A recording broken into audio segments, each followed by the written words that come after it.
শহরটা যেহেতু আমাদের, তাই এই শহরকে সুন্দরভাবে সাজিয়ে রাঙিয়ে তোলার দায়িত্ব কিন্তু আমাদেরই। আজকে আমরা নাটোরের স্টুডেন্টরা এই নাটোর শহরের রেলওয়ে স্টেশনকে সুন্দরভাবে রঙে রঙিন করে ফেললাম। সকাল সকাল আমরা সবাই মিলে স্টেশনে চলে আসছি, আর বড় ভাইয়ারা আমাদেরকে শিখিয়ে দিচ্ছে কিভাবে পেন্ট করতে হবে। স্টেশনে যে দেওয়ালগুলো আছে, এই দেওয়ালগুলোতে আমরা সুন্দরভাবে পেন্ট করব, একদম রাঙিয়ে তুলবো। রং তুলি দিয়ে মনের ইচ্ছা মতো আঁকাআঁকি করব দেয়ালে। আমাদের নাটোর রেলওয়ে স্টেশনে কিন্তু উত্তরবঙ্গের সবগুলো ট্রেনই আসে। এখানে আঁকাআঁকি করলে উত্তরবঙ্গের প্রত্যেকটা মানুষই দেখতে পাবে। আমরা সবাই মিলে আজকে গ্রুপ ওয়াইজ কাজ করব, এক একটা গ্রুপ এক এক দেওয়ালে পেন্ট করবে। শহরটা দেখে আসলে অবাক হয়ে যাচ্ছি। স্টুডেন্টরা রাস্তায় ট্রাফিকের কাজ করতেছে, স্টুডেন্টরা শহর পরিষ্কার করতেছে, গাছ লাগাচ্ছে। পুরা শহরে আমার মতো আরো অনেক স্টুডেন্ট স্কুল কলেজের দেওয়ালগুলোকে রাঙিয়ে ফেলতেছে রং তুলিতে। যাই হোক, একটা মজার বিষয় দেখো, আমাদের দেওয়াল পুরাটা বেস কালার করা শেষ, বাট এখানে I love you Sharmin plus Shubho লেখাটা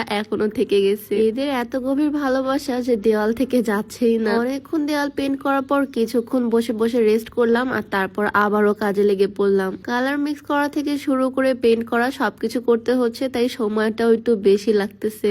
আমরা যে পেন্টিংটা করব সেটার মেইন বেস কালার আমরা করব রেড। লাল কালারটা কেন জানি ইদানিং আমার একটু বেশি ভাল লাগতেছে, তাই ডিসাইড করলাম লালের মধ্যেই সিম্পল একটা পেন্টিং করব। আমি আমার বান্ধবী একসাথে পেন্ট করতেছি। আসলে সবাই মিলে এভাবে গ্রুপ করে কাজ করতে কিন্তু অনেক ভালো লাগে। সবাই সবার কাজে হেল্প করতেছে, একজনের হাত লেগে গেলে আরেকজন আসতেছে। সবাই মিলে ফুল দেয়ালটাকে একদম রেড করে ফেললাম, আর তারপর আমি পেন্সিল দিয়ে আঁকাআঁকি করতেছি। আমাদের মেইন থিমটা হচ্ছে এখানে আমরা একটা শিকল আঁকবো, আর মিডিল থেকে সেই শিকলটা ভেঙে দিব।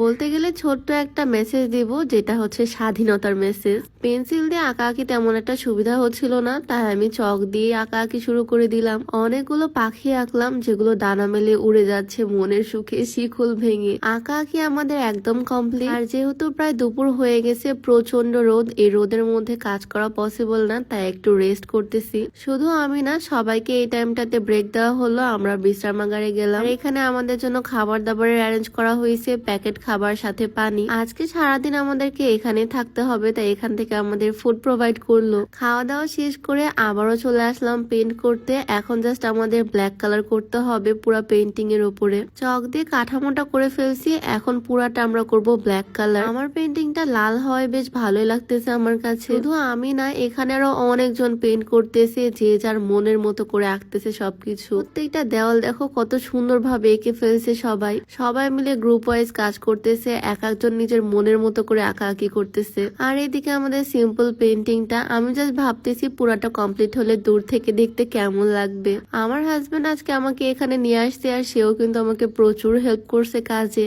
নিচের জায়গাটা পেন্ট করার সময় আমি তো একদম পুরো বসেই পড়ছি। আজকে এই পেন্টিংটা করে গেলাম, যখনই ট্রেন দিয়ে কোথাও যাব তখনই এই পেন্টিংটা দেখলে মনে পড়বে আজকের দিনের স্মৃতিটার কথা। অনেক পরিশ্রমের পর আলহামদুলিল্লাহ আমাদের পেন্টিংটা কমপ্লিট। কেমন লাগতেছে জানিও। যদিও খুবই সিম্পল, বাট আমি এখানে শিকল ভেঙে উড়ন্ত পাখিগুলোর স্বাধীনতার মেসেজটাই দেওয়া ট্রাই করছি এখানে। আমার কাছে তো বেশ ভালো লাগছে এই পেন্টিংটা। সকালে দেওয়ালগুলো কেমন ছিল, আর এখন দেখো কত সুন্দর লাগতেছে দেখতে। আজকে সারাটা দিনই আমরা স্টেশনে কাটালাম, সবার সাথে অনেক মজা করলাম, আর এইটুকু কাজ করতে পেরে আমি প্রচুর খুশি। আমার শহরটা আরো অনেক সুন্দর হবে যদি আমরা এভাবে একটু একটু করে কাজ করি। আমার এই ভিডিওটা আজকে কে কোথা থেকে দেখলে অবশ্যই কমেন্টে জানিও। সবাই ভালো থাকো, দেখা হচ্ছে নতুন কোনো ভিডিওতে। সবাইকে আল্লাহ হাফেজ।